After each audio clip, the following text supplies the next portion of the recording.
fois de plus, beaucoup de plaisir à vous retrouver pour cet autre rendez-vous de l'heure de solution. Mesdames et messieurs, bonsoir et bienvenue. L'heure de solution, pendant une heure, on aborde des thématiques autour des problèmes, autour des questionnements vécus au quotidien. On le fait avec vous. Vous êtes des participants de cette émission. Vous retrouverez donc l'heure de solution 2 fois la semaine.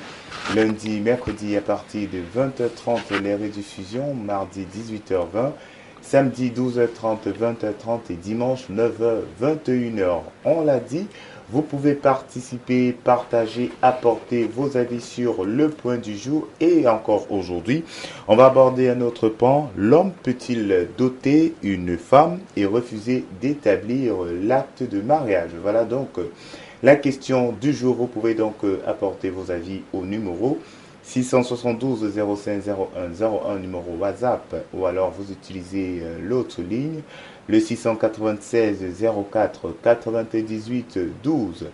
Une adresse email également est disponible, solution@compassionglobal.org. Vous pouvez également l'utiliser et faire parvenir vos avis, et le lien solutiontvnet.myl2mr.com vous permet de suivre nos programmes et d'être connecté sur Solution TV.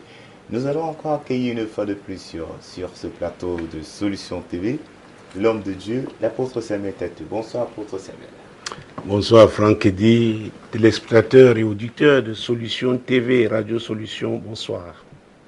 Très bien, on va donc aller avec le sujet du jour. L'homme peut-il doter une femme et refuser d'établir l'acte de mariage? Vous le savez, on prend les avis des uns et des autres et nous sommes donc descendus sur la rue pour le faire. Nous vous permettons donc de les écouter. Nous reviendrons pour la suite de l'émission.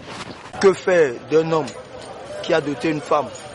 Ça veut dire que l'homme est déjà accusé déjà. Parce que faire d'un homme qui a doté une femme, qui refuse l'acte de mariage, ça veut dire que l'homme est déjà coupable d'avoir doté la femme. Ça veut dire que le tribunal veut donner une sentence à ce monsieur. Mais au cas où un homme a doté une femme et refuse l'acte de mariage, forcément, il y a des événements qui sont passés entre lui et la femme. La femme a dû commettre beaucoup de méfaits qu'il n'a pas pu supporter, parce qu'il ne peut pas aller doter une femme sans vouloir se marier. Que faire? On arrête au niveau de la dot. La femme doit chercher un autre mari.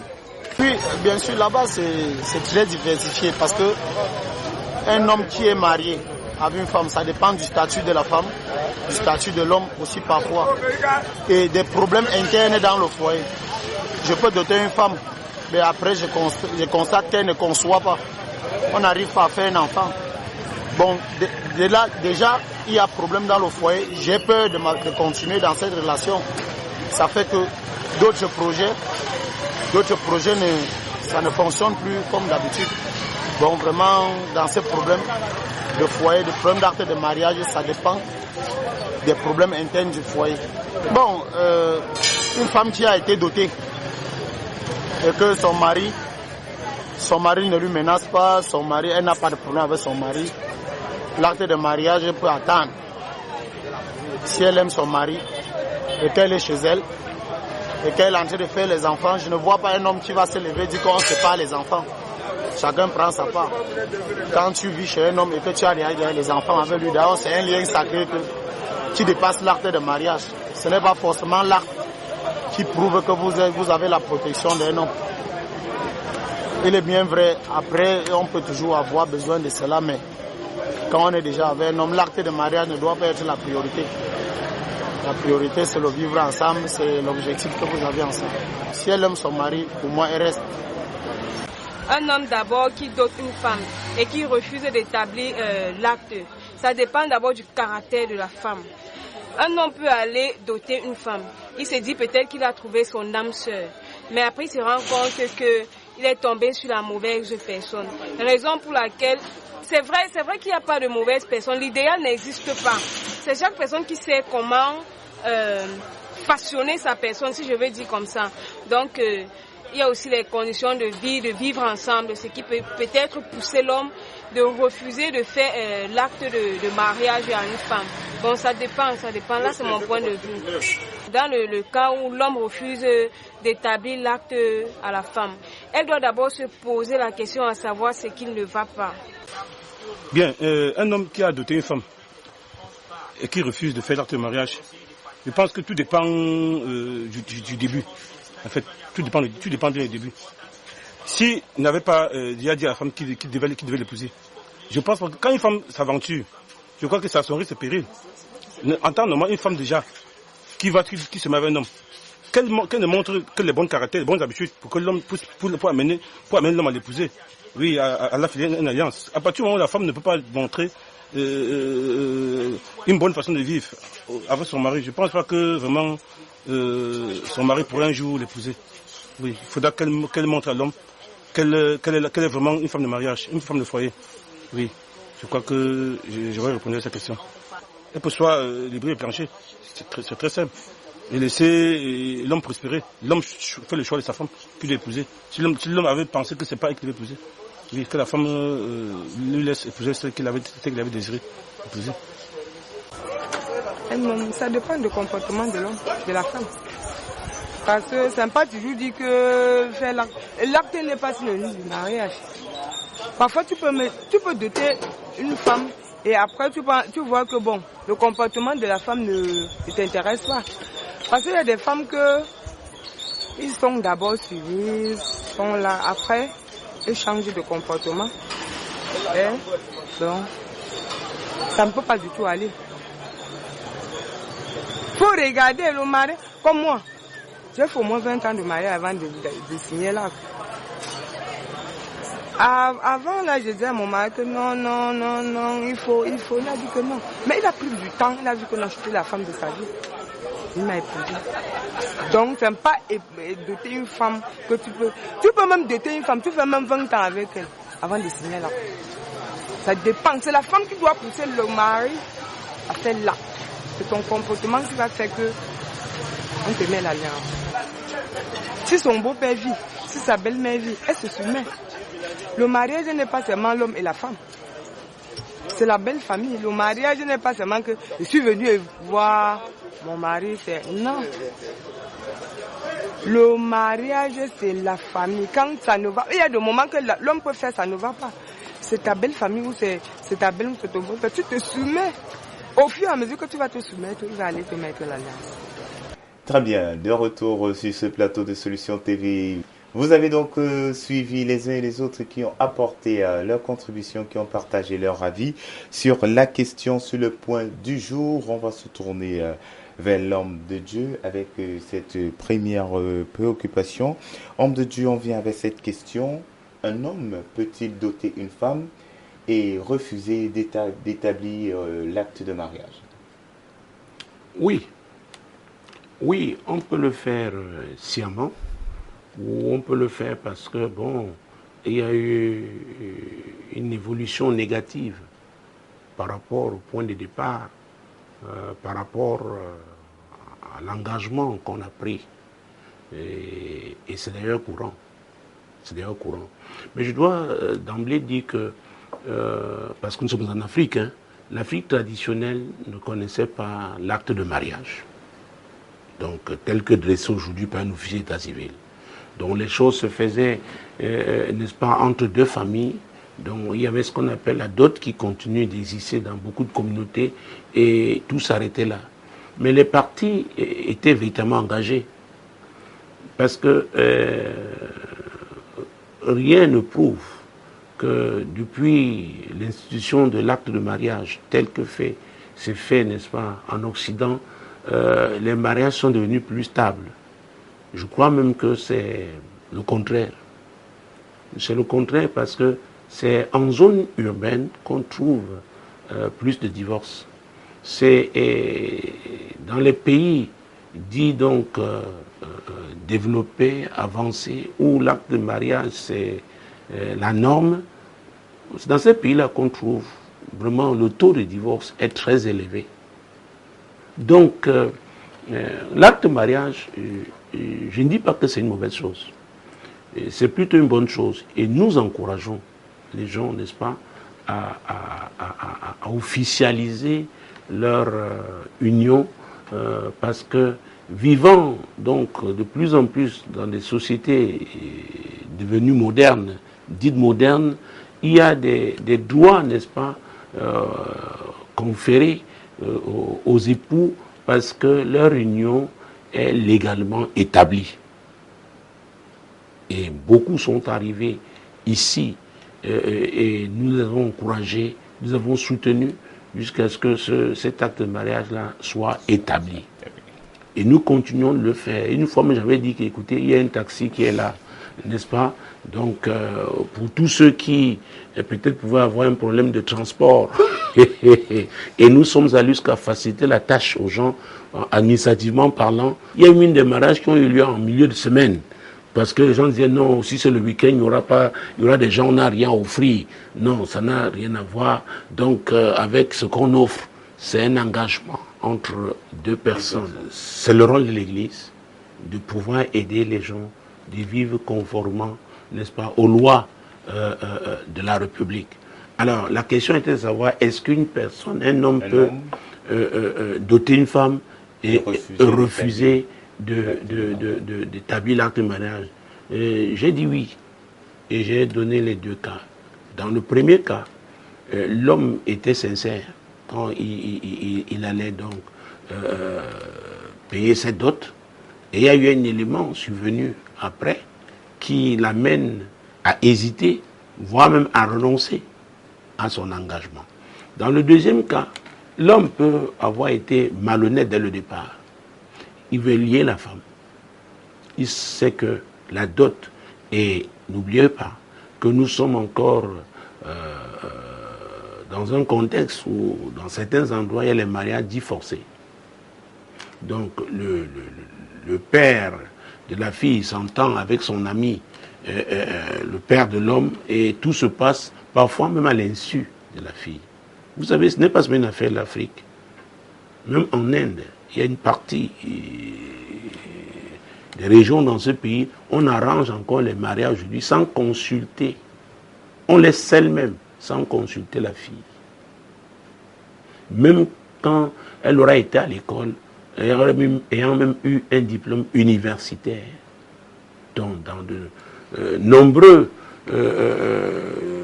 endroits dans le monde, on continue de traiter les femmes de cette manière, dont il n'y a même pas de consentement. Ce que la famille a décidé, c'est ce qui est. La femme devra seulement suivre. À peu près comme une chèvre, n'est-ce pas, qu'on tient par la corde. Donc, quand ça devient un piège, je dis, c'est pas une bonne chose. C'est pas une bonne chose parce que on doit librement consentir. Parce qu'il s'agit de sa vie, qu'on décide de partager avec quelqu'un d'autre. Et puis il s'agit de d'autres, c'est l'homme, le plus souvent. Chez nous en Afrique, c'est l'homme donc qui donne ses dots. Ça veut dire que ça lui confère l'autorité de chef. Chef de sa femme et donc chef de sa famille. Donc, comment peut-on se soumettre à une autorité qui a été imposée? On vous a imposé quelqu'un. Est-ce que sincèrement pourriez-vous soumettre à cette personne dans le cadre du mariage? Parce que n'oubliez pas, il y a cette vie intime qu'on devra vivre. Vous vous donnez à quelqu'un pour qui vous ne ressentez rien. Qu'est-ce que vous partagerez ensemble? Quelle valeur? Quelle vision? Vous savez, je suis attaché à la vision. Notamment quand je cite Amos 3, verset 3. Deux personnes marchent-elles ensemble sans s'être concertées? La réponse est non. Donc au départ, je pense qu'il est important que les personnes qui pensent au mariage s'accordent d'abord. S'il y a d'autres, c'est parce qu'il y a eu accord. Alors, si le prolongement ne suit pas, parce que c'est un processus qui doit s'achever par le mariage devant l'officier d'état civil. En tout cas, pour les communautés et pour des gens qui s'engagent en faisant de l'acte de mariage le but, l'objectif à atteindre pour véritablement vivre la plénitude du mariage. Et c'est très important. C'est pourquoi je dis, pour éviter de se retrouver dans l'un ou l'autre cas, je dis, le mariage ne doit pas être consommé avant que l'acte de mariage là ne soit établi. Parce que si vous avez affaire à quelqu'un de malhonnête, il ne vous dira pas qu'il n'a pas l'intention d'établir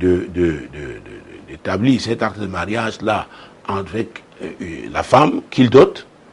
Et il sait que l'engagement étant pris, le mariage étant consommé, parce que il y a des législations dans le monde qui claires. On parle même en family law, on est même très précis quand on parle de la consommation du mariage, et notamment quand on parle des rapports sexuels. Oui, le degré, à quel degré on peut dire que le mariage a été consommé. Donc j'ai dit aux femmes, attention, si vous avez la conviction que c'est l'acte de mariage là qui est vraiment l'aboutissement de ce processus qui aura commencé chez nous, pas du toquer à la porte, n'est-ce pas? On toque la porte, c'est-à-dire que le futur fiancé, parce qu'il n'est pas encore fiancé. Parce que quand c'est fiancé, c'est-à-dire qu'il est reconnu déjà comme quelqu'un qui est dans cette phase-là, dont il vient se présenter. Généralement, ça a vu une enveloppe, et accompagnée, pour les cas que j'ai vu faire ici, deux bouteilles de liqueur ou 3. Donc, quand on accepte, on le reconnaît comme quelqu'un qui regarde la fille dans le but de l'épouser. Et je veux bien qu'on place tout cela dans un contexte, dans un environnement où les époux savent que le mariage ne peut être considéré que légal que si l'acte de mariage a été établi. Parce que si ce n'est pas ça, ça veut dire que il y a quelqu'un qui est de bonne foi, qui fait confiance à l'autre, écoute, parce que la dot a eu lieu, donc je suis ta femme, donc on peut tout faire comme tous les hommes mariés. Mais alors, si l'autre est malhonnête, qu'est-ce qu'on fait? Parce que n'oubliez pas que le mariage est une convention, c'est un contrat. Et quand il y a des problèmes, on peut aller devant monsieur le juge. Parce que c'est réglementé.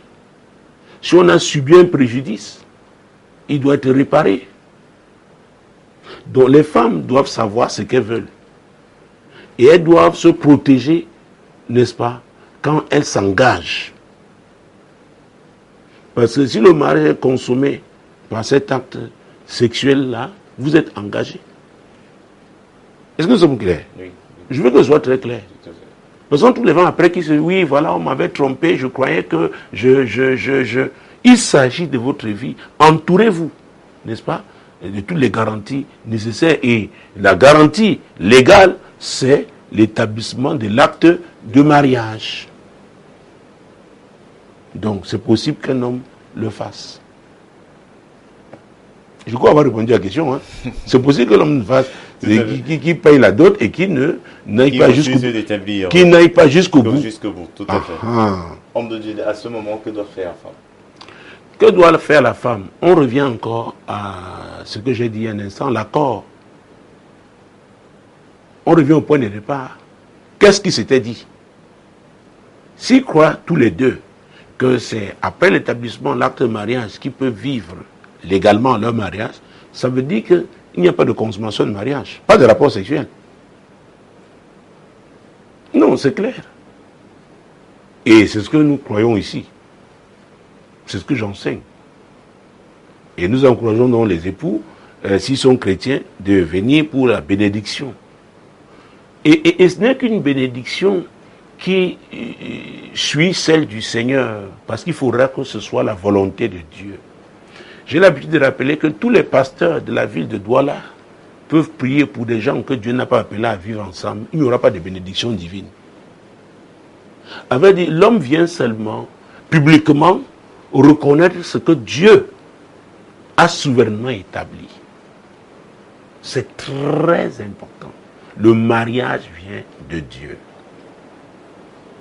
Le mariage vient de Dieu.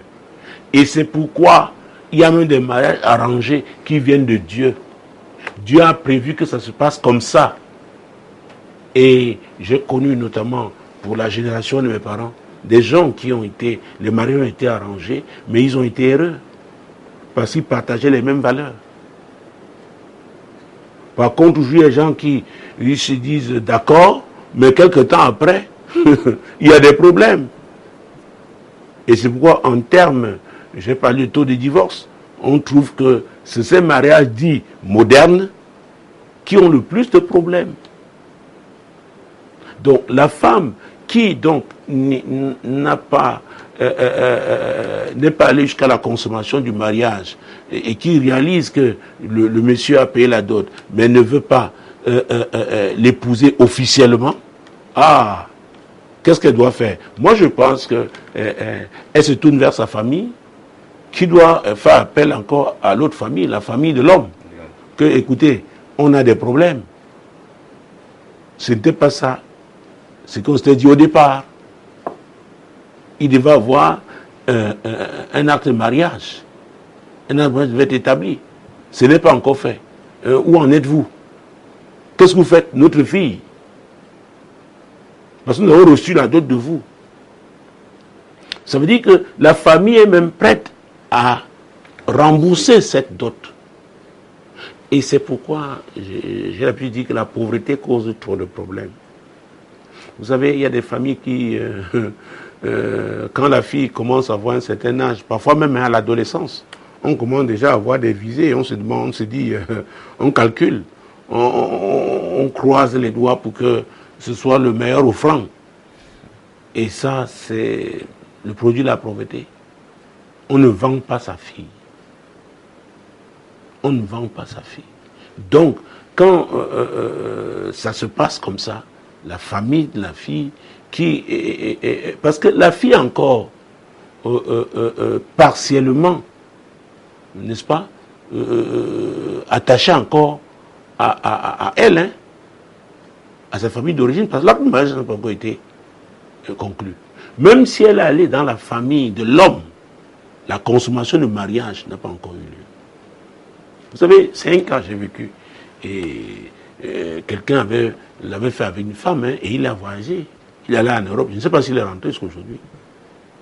Et cette femme, finalement, a épousé un autre homme. Parce qu'il était arrivé là-bas, les papiers, il était un sans-papier, c'était. C'est pourquoi j'ai dit aux femmes de faire attention.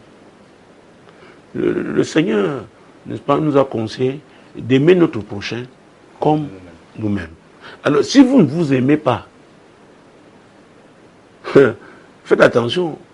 Ne vous attendez pas à ce qu'on vous aime, alors que vous ne vous aimez pas vous-même. Donc, on doit savoir ce qu'on veut.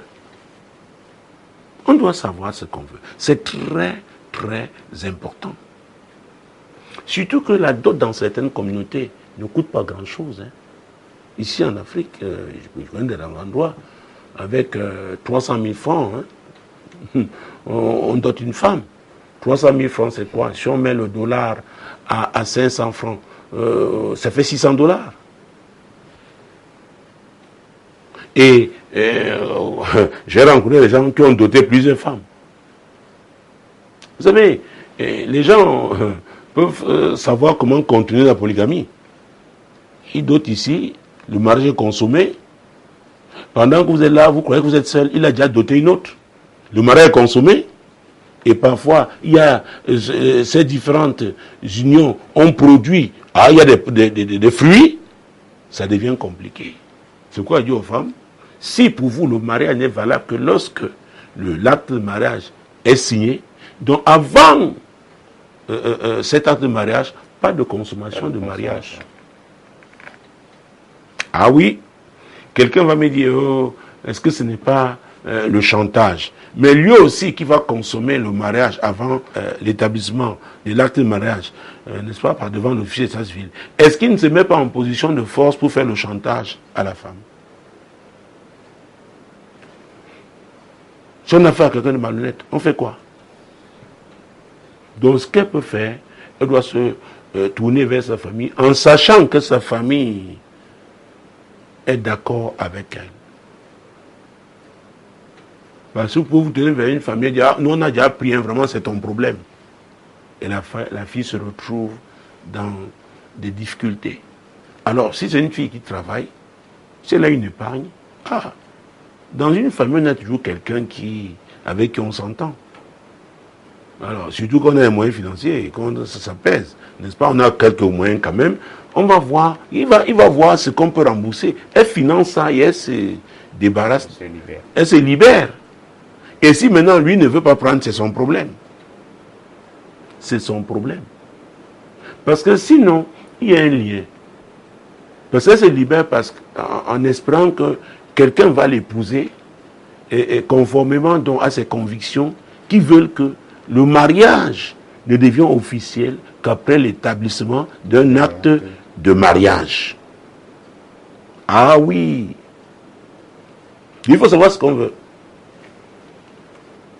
Parce que vous pouvez venir, être issu d'une famille qui peut livrer ses filles comme ça, légèrement, sans se rassurer que bon,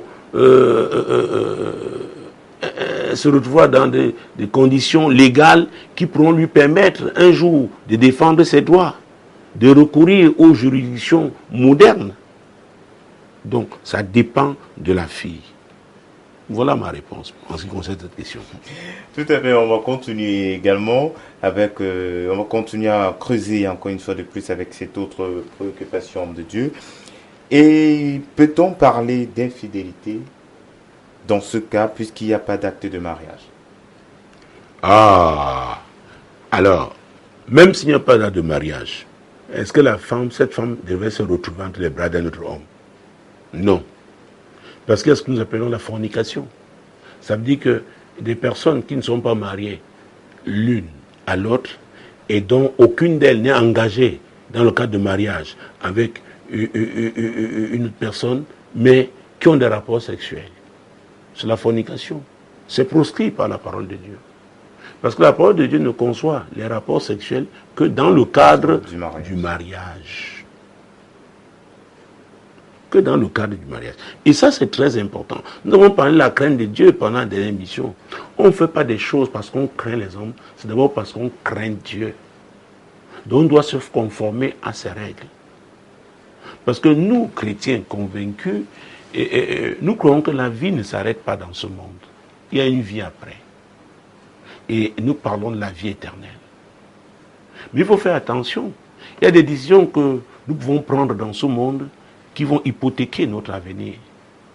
Il y a même un type de mariage qui peut vous conduire en enfer. Faisons très attention. Le mariage est une institution terrestre. La Bible dit qu'à la résurrection, nous serons comme des anges. Il n'y aura pas de mariage. Et notre séjour sur cette terre est un séjour court. Alors, est-ce que nous devons donc hypothéquer notre vie dans l'éternité par des actes que nous posons, n'est-ce pas, sur cette terre des hommes, cette terre corrompue? C'est la question. On doit savoir ce qu'on veut. Donc, je ne pense pas qu'on doit vouloir se marier à tout prix, ou alors à tous les prix. Oui, parce que j'ai vu des personnes entêtées. Parler encore. Qu'ils l'ont fait pour les hommes, pour prouver. Mais après, ça a été un calvaire. Ça a été l'enfer sur terre. Donc, il faut faire très attention. Donc, si la fornication est proscrite par la parole de Dieu, ça veut dire que tout rapport sexuel qui a lieu en dehors du mariage est contraire à la parole de Dieu. Et la Bible dit que le salaire du péché, c'est la mort. Alors, ne croyez pas que vous allez automatiquement mourir tout de suite, non. Je parle de la mort spirituelle. Oui. Vous pouvez vivre cette vie-là, il n'y a pas de problème. Dieu vous regarde. Dieu vous regarde. Et encore que dans la Bible, je crois que c'est 2 Pierre. 2 Pierre chapitre 3, verset 9.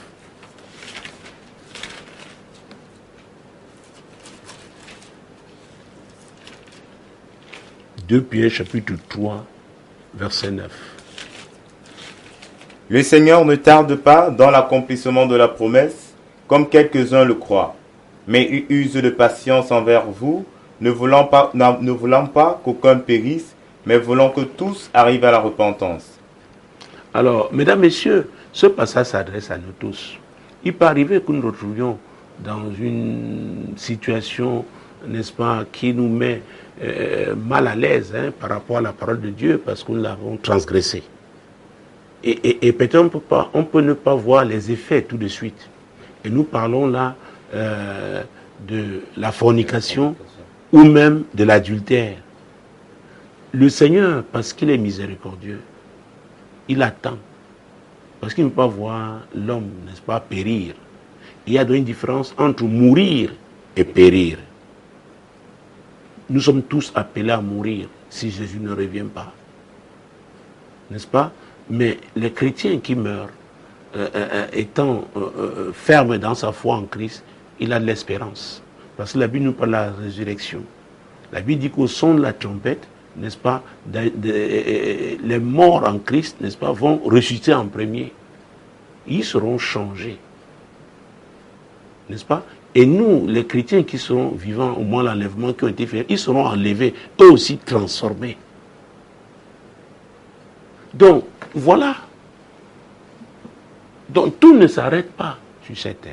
Donc, Dieu veut que nous arrivions à la repentance.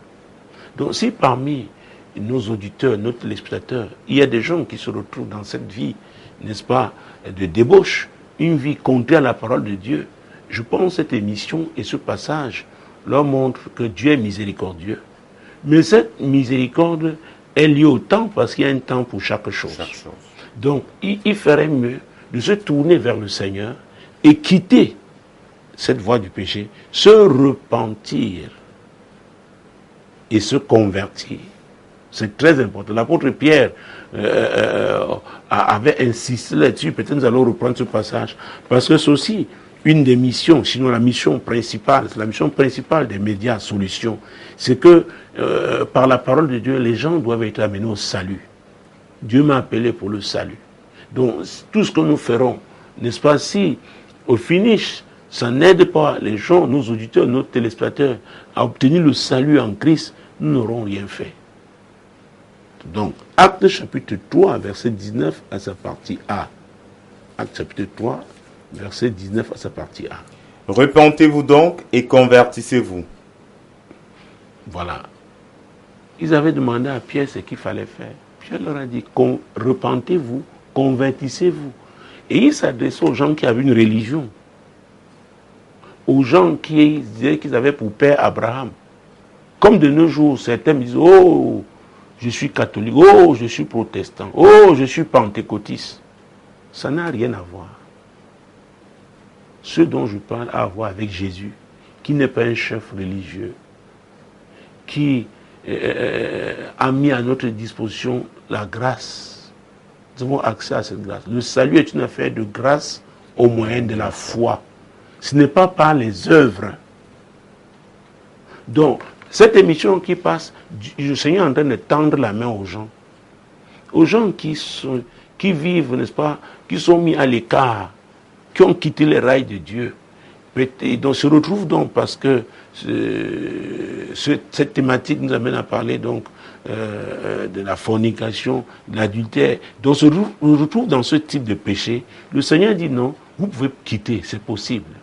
Abandonnez cette voie-là. Revenez à moi. Et suivez-moi. J'ai une épouse pour vous. J'ai un époux pour vous.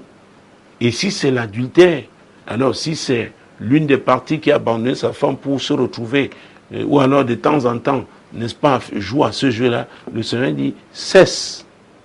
Parce que ça va te conduire, tu vas périr. Donc périr avait dit, c'est se retrouver dans une situation de damnation. On est condamné parce que on va finir en enfer.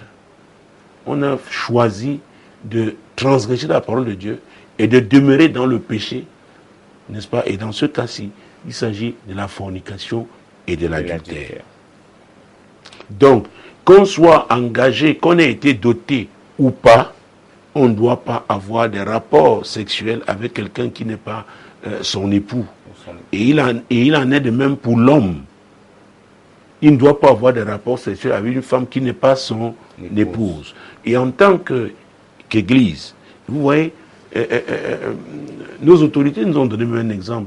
On encourage aujourd'hui les mariages, vous voyez, les mariages collectifs. C'est-à-dire qu'on facilite la tâche aux gens pour qu'ils se marient, pour sortir de cette situation d'illégalité qui fragilise la famille. Qui fragilise la famille. C'est très important. C'est pourquoi vous voyez, quand il y a des problèmes entre deux personnes, on dit, hey, c'est sa femme, on fait attention. On dit, hey, voilà sa femme qui arrive. Si l'homme là était en mauvaise posture, sa copine, c'est que voilà, n'est-ce pas, la personne qui occupe la position légale. Donc c'est important, n'est-ce pas, dans nos sociétés dites modernes, et pourquoi pas même les sociétés traditionnelles qui tendent à se moderniser aujourd'hui, d'établir un acte de mariage. C'est important. Et puisque nous parlons de mariage, revenons à ce que Jésus a dit. Parce que les gens, très vite, vont recourir à certains personnages bibliques pour dire que tel qui était un héros, voilà la vie qu'il a menée, n'est-ce pas, en ce qui concerne son mariage. Écoutez, vous savez, Jésus a été clair dans Matthieu chapitre 19. Matthieu chapitre 19. Matthieu chapitre 19, versets 4 et 5. Il répondit, n'avez-vous pas lu que le Créateur au commencement fit l'homme et la femme, et qu'il dit, c'est pourquoi l'homme quittera son père et sa mère, et s'attachera à sa femme, et les deux deviendront une seule chair. Les deux deviendront une seule chair. Il n'a pas dit qu'un homme formera une seule chair avec plusieurs femmes. Quelqu'un va me dire, oh le roi David, oh Salomon. Vous savez, quand les gens veulent justifier cette position, ils cherchent des portions de la Bible. Jésus a dit au commencement.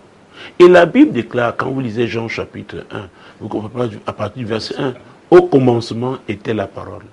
La parole était avec Dieu. La parole était Dieu. Elle était au commencement. Tout ce qui a été fait par elle. Et rien de ce qui a été fait n'a été fait sans elle. Et au verset 14, la Bible dira, la parole s'est faite chair. Il s'agit de Jésus. Donc Jésus, la parole.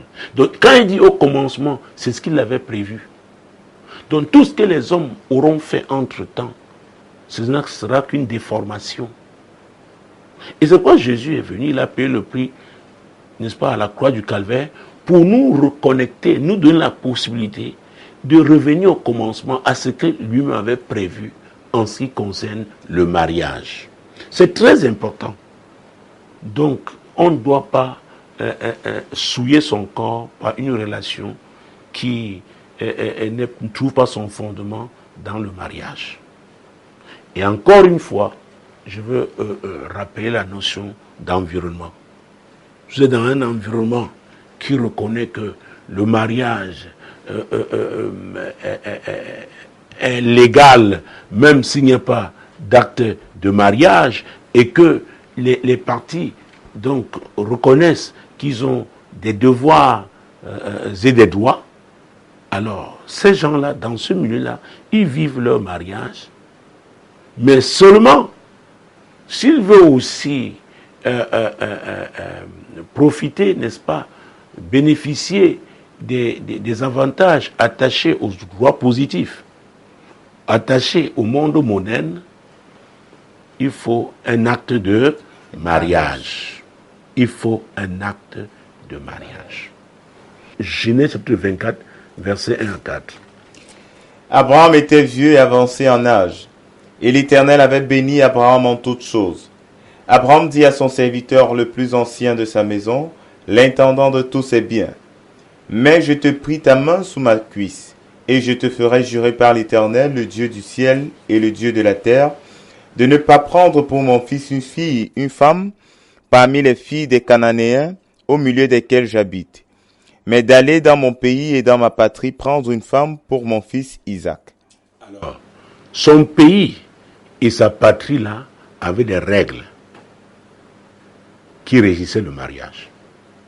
Je ne suis pas sûr que c'est les mêmes règles au pays de Canaan. Mais il a dit son pays, sa patrie. Donc c'est quoi dire en fonction des régions, il y a des règles, n'est-ce pas, qui peuvent faciliter le mariage. Mais seulement la notion de fidélité est une notion d'ordre général. Ça concerne tout le monde. Dans le cas du mariage. Moi, j'ai parlé de Jésus en parlant du commencement. Vous voyez, très vite, je balaie la polygamie. Parce que j'ai dit tout à l'heure que des gens peuvent contourner en dotant les femmes. Et parfois, il va établir l'acte de mariage avec une seule. Donc, il dit qu'il est dans la monogamie. Mais il a doté plusieurs femmes. C'est pourquoi il dit aux femmes, faites très attention. Faites très attention. Et encore que nous sommes dans un pays qui reconnaît la polygamie.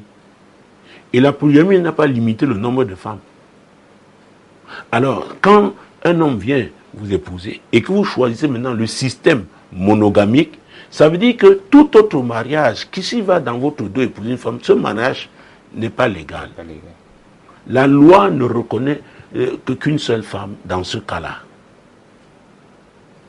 Donc, si vous appartenez au pays d'Abraham et que vous avez une femme de ce pays-là, les règles-là vont régir votre mariage. Mais ce que j'ai l'habitude de dire, il faut assumer quand il s'agit d'un engagement. Nous avons lu les versets 1 à 4. Prenons, mon Dieu, mon roi, pour raccourcir la lecture. Verset 10. Le serviteur prit 10 chameaux parmi les chameaux de son seigneur, et il partit, ayant à sa disposition tous les biens de son seigneur. Il se leva et alla en Mésopotamie à la ville de Nacor. Bon, vous voyez que ce qu'il avait besoin de quoi?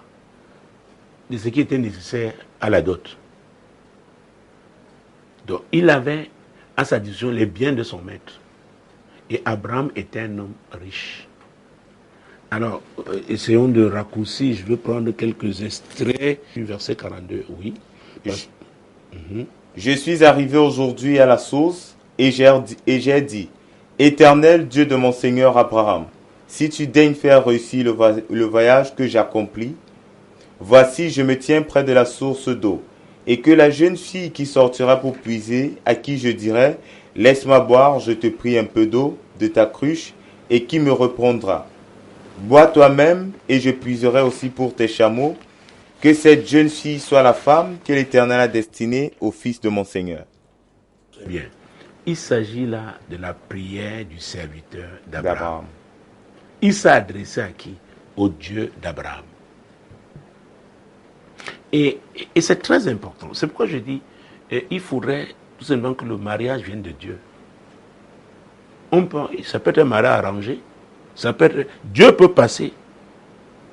Ah oui, par là. Pour l'accomplissement de sa volonté. C'est très important. Il a invoqué Dieu. Et qu'est-ce qui va se passer après? La suite. Avant que j'eusse fini de parler à mon cœur, voici Rebecca est sortie, sa cruche sur l'épaule. Elle est descendue à la source et a puisé. Je lui ai dit, donne-moi à boire, je te prie. Elle s'est empressée d'abaisser sa cruche de dessus son épaule et elle a dit, bois et je donnerai aussi à boire à tes chameaux. J'ai bu et elle a aussi donné à boire à mes chameaux. Oui. Je l'ai interrogée et j'ai dit, de qui es-tu fille? Elle a répondu, je suis fille de Bethuel, fils de Nacor et de Milka. J'ai mis l'anneau à son nez et les bracelets à ses mains. Pour lui, Dieu avait exaucé cette prière. Et écoutez, ce n'est même pas une prière audible. Il dit qu'il a parlé en son cœur. Le mariage, c'est le cœur. L'amour, là, ça vient du cœur. Et quand c'est Dieu, c'est l'amour de Dieu.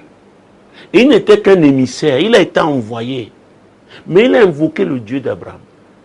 Et il a eu les biens.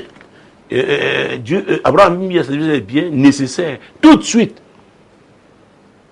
en lui donnant le bracelet, la jeune fille en prenant certains langages. Et dans cette région-là, les filles comprenaient. N'est-ce pas? Alors, on va prendre quel verset pour raccourcir? Mon Dieu, mon roi. Prenons les versets 53 à 57. Et le serviteur sortit des objets d'argent, des objets d'or et des vêtements qu'il donna à Rebecca. Il fit aussi de riches présents à son frère et à sa mère. Après quoi ils mangèrent et burent, lui et les gens qui étaient avec lui, et ils passèrent la nuit. On peut même s'arrêter là. Les présents là, tout ce qu'il a offert là, c'était la dot. Parce qu'il avait de l'or avec lui, il avait de l'argent avec lui. C'était la dot. Donc après il y a eu la fête, c'était le mariage. Isaac n'était même pas là. J'ai l'habitude d'insister sur le fait qu'on a besoin du Saint-Esprit. Oh mon Dieu, mon roi. Pourquoi? Parce qu'il est le conducteur. Et je l'ai dit dans la précédente émission, il est l'esprit de vérité. Et dans une des deux épîtres de Corinthiens, l'apôtre Paul, au chapitre 2, dit que le Saint-Esprit sonde tout, même les profondeurs de Dieu. Donc il connaît la volonté de Dieu. Donc quand le serviteur d'Abraham a prié, il s'adressait à Dieu. Et c'est l'Esprit de Dieu qui a poussé Rebecca à ce moment-là à prendre sa cruche et aller vers le puits. Il n'y avait pas plusieurs filles. Il a dit la fille qui sortira. Oui, on peut être impressionné, n'est-ce pas, par la carrure d'une femme, sa beauté, n'est-ce pas, sa façon de se mettre. On peut être impressionné par l'éloquence d'un homme, n'est-ce pas, la qualité du français, de l'anglais, qui parle peut-être, il est quelqu'un de trilingue, il parle 3 langues, le français, l'anglais, l'espagnol. C'est bien beau peut-être, ce cadre, n'est-ce pas, qui gagne bien sa vie, mais ces choses-là ne sont pas à négliger, n'est-ce pas? Mais j'ai dit, il faudrait d'abord que ce soit la volonté de Dieu. Parce qu'il y avait dit là que Jésus est l'alpha et l'oméga. Alors quand il vous met ensemble, ce n'est pas seulement pour aujourd'hui, c'est pour la vie. Il y a des étapes que vous aurez à traverser ensemble. Il y aura des défis. Vous savez, la Bible dit qu'il y a un temps pour chaque chose. Peut-être vous avez été attiré par ce qui est apparent, les biens matériels. Peut-être cet homme-là se retrouvera dans certaines difficultés demain. Peut-être il n'aura plus tout ce qu'il avait, qui vous a attiré. Peut-être cette femme-là, sa beauté, sa fraîcheur, oh, est-ce que vous continuerez de l'aimer? Oh, l'amour de Dieu ne périt pas. C'est pourquoi on a besoin de Dieu. La crainte de l'Éternel est le commencement de la sagesse. Donc quand on se tourne vers Dieu, quand on lui fait confiance, alors par la foi, on va vers la femme que Dieu a préparée. C'est très important. La Bible dit, celui qui trouve une femme a trouvé le bonheur. C'est une grâce qu'il obtient l'Éternel. Quand une femme craint Dieu, elle attend l'homme que Dieu a préparé pour elle. Donc on ne se précipite pas, que ce soit l'homme ou la femme. On doit faire confiance à Dieu. Alors me rassurer, est-ce que j'ai répondu à la question était de quoi? Peut-on parler d'infidélité dans ce cas? Oui. Le serviteur d'Abraham a payé la dot. C'est le mariage. Donc. Voilà. Autre préoccupation encore une fois de plus, homme de Dieu. Et si la femme envisage la rupture, que doit-elle faire? La femme qui a été dotée, qui veut rompre le mariage, donc il y a une chose, ce qui est sûr, il faut une cause. Pourquoi elle a accepté qu'elle soit dotée? Et aujourd'hui, elle veut rompre. C'est quelque chose qui n'a pas marché. Considérant l'engagement du départ. Et comme je l'ai dit plus haut, sa famille doit examiner ça. Et les deux familles doivent se retrouver. Et si c'est l'homme qui a tort, moi je pense que c'est irrémédiable. Parce qu'il faut dire qu'en matière de mariage, ce que nous, pasteurs, avons comme obligation, c'est d'essayer toujours. Vous savez, il n'y a pas très longtemps, quelqu'un m'a dit, oh papa, vraiment, depuis 2011, je voulais divorcer, mais vraiment, tu m'avais demandé d'attendre. J'ai dit, effectivement, c'est mon rôle. Même Et quand vous allez au tribunal de grande instance, vous savez, il y a des phases de conciliation. Parce que même les juges se disent qu'entre-temps, n'est-ce pas, les époux peuvent changer d'avis. Et ça, on a vu des gens comme ça pendant ce processus-là, pendant ces moments-là, ils ont retrouvé la raison, ils se sont réconciliés. Vous savez, la société tout entière doit œuvrer pour protéger le mariage. Le mariage, c'est le socle, n'est-ce pas, de la famille et quand on parle de famille, de la société. Donc on ne doit pas se marier à la légère et on ne doit pas aussi rompre légèrement. Il faut qu'il y ait véritablement une cause et qu'on essaye d'arranger, même si c'est une cause, voir si on peut rattraper. Donc on ne peut parler de rupture que quand on a échoué, n'est-ce pas, dans toutes ces phases-là et qu'il est clair que les époux ne peuvent plus vivre ensemble. Au lieu de les garder ensemble, les maintenir pour qu'ils se fassent mutuellement du mal, autant donc, n'est-ce pas, se séparer. Donc, c'est ce que je pouvais dire, mesdames et messieurs.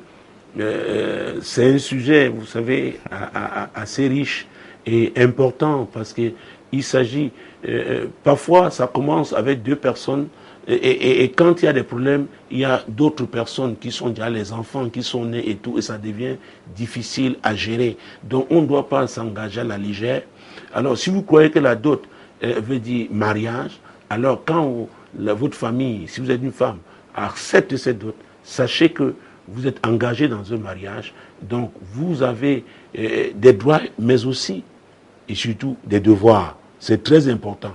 Mais vous savez que si l'acte de mariage n'a pas été signé et délivré, vous êtes fragilisé s'il y a un problème, s'il y a un litige, parce que le droit moderne, à vrai dire, c'est celui-là, le droit positif, qui protège le plus la femme, contrairement, ça c'est mon avis, contrairement, n'est-ce pas, au droit coutumier. Donc les femmes doivent faire attention. En matière d'engagement, quand on s'engage, on doit assumer. Voilà, mesdames, messieurs, c'est le message que nous essayons de faire passer via Radio Solution, la voix du royaume, voix Solution TV, la solution chez vous. Donc, sachez-le, les réponses que nous apportons dans le cadre de cette émission, l'heure de solution, ont un fondement, la parole de Dieu. Oh oui, la parole de Dieu, c'est la vérité. Vous savez, les hommes peuvent essayer de contourner cette parole, mais cette parole ne change pas. Si vous la contournez, je vous garantis que vous serez rattrapé par cette parole et vous devrez l'affronter. Et je voudrais croire seulement qu'en ce moment-là, vous serez suffisamment humble, n'est-ce pas, pour vous repentir sincèrement, demander pardon au Seigneur, ce Dieu-là qui est miséricordieux. La parole de Dieu dit que sa miséricorde dure à toujours. Donc Jésus vous tend toujours la main. Je ne sais pas comment vous êtes éloigné et ce qui vous a poussé à vous éloigner de la parole de Dieu, mais il m'a envoyé, n'est-ce pas, pour vous parler. Il est toujours possible de revenir parce qu'il ne veut pas qu'un homme périsse. Donc, si vous quittez ce monde, n'ayant pas Jésus dans votre vie comme sauveur, comme Seigneur, vous allez périr, vous allez continuer, vous allez vivre, n'est-ce pas, en enfer, et ce sera pour l'éternité. Donc, il est grand temps de vous ressaisir. Voilà, mesdames, messieurs, je veux croire que cette émission était une bénédiction pour vous. Demeurez donc scotchés, comme aiment bien dire les animateurs de Radio Solution, scotchés à Radio Solution, la voix du royaume, et de continuer de regarder, n'est-ce pas, Solution TV, la solution chez vous. Shalom. Quand il descend, oui, tout s'arrête, il y a transfert entre ciel et terre. Quand il descend, l'atmosphère change, il y a transfert entre ciel. Quand il descend, oui, tout s'arrête, il y a transfert entre ciel et terre. Quand il descend, l'atmosphère change, il y a transfert entre ciel et terre. Quand il descend, oui, tout s'arrête.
C'est mon